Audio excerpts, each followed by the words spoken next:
On October 25th, 2024, Joe Rogan and Donald Trump participated in the most important podcast in human history. This podcast will be remembered as one of, if not the biggest reason for Donald Trump winning his second term as US president. And I know this is a bold statement to make. I mean, the election hasn't even happened yet. But I'm just that unbelievably confident in Trump winning now. In particular, though, I will outline 3 main reasons for why the podcast will win Trump the election, starting with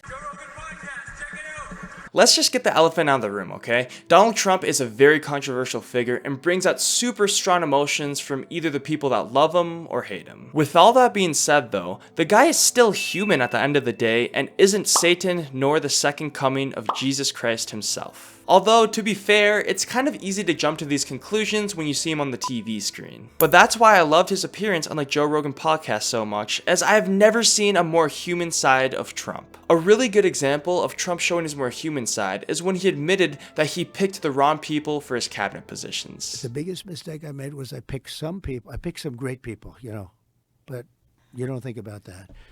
I picked some people that I shouldn't have picked. I picked a few people that I shouldn't have picked. Yeah, I mean, he really opened up to Joe, and even though he is still his tough and proud self, he also was able to show a little bit of emotion and a more personal side to him. And I mean, if you thought the whole podcast would just be campaign slogans and policy vision, then you would be wrong. As yes, there was a lot of policy discussed in the podcast, but also many moments where Joe and Trump just talked about random stuff they were interested in. For example, they talked about UFC, ancient dried out lakes, the JFK assassination, golfing, and many other topics. I won't lie, at times it reminded me of those late night Discord talks you have with your homies where you guys just spew about the most random things while jumping around in Minecraft. As let's be honest, it wasn't an elite talk unless you were running around your base in Minecraft. But I think overall, what I'm trying to say is that Joe Rogan made Trump appear as a normal guy instead of this huge media personality that we are used to. This humanization of the former president made him much more appealing to Joe's audience, and this is a big deal because Joe's audience is no joke.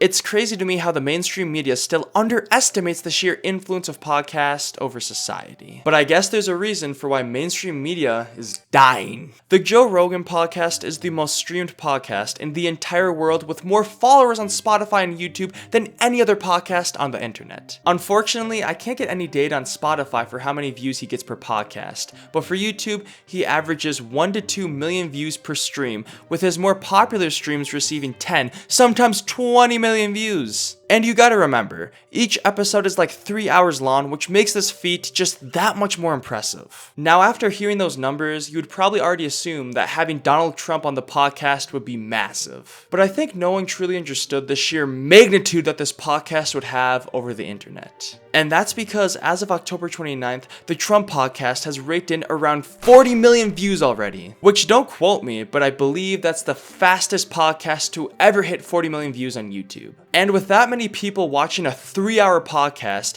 there's bound to be some people who change their mind on the former president, right? Well, actually, yes. As just look at some of these comments. I mean, this podcast definitely influenced a decent amount of people. But I think what made this audience a lot more understanding of Trump was how the podcast was set up. And what I mean by that is, Joe Rogan has a reputation of being able to talk with anybody despite their ideology. Now, combine this with the fact that he doesn't even edit his podcast, and you get an environment where you bring out the most real version of someone. And okay, I'll admit it.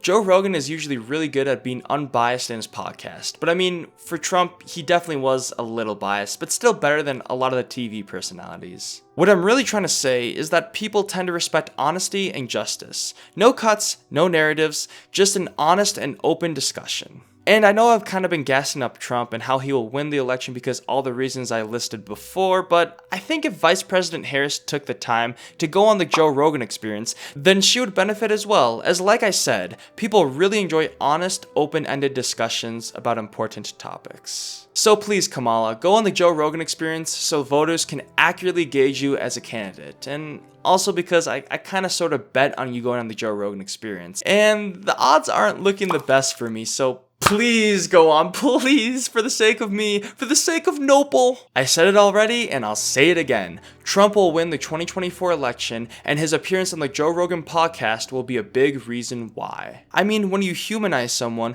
give them one of the largest audiences in the world, and then proceed to let them speak for 3 hours in an honest, uninterrupted way, then you show many potential voters a more relatable side of Trump, which makes them a lot more likely to vote for him. Alright, that's all.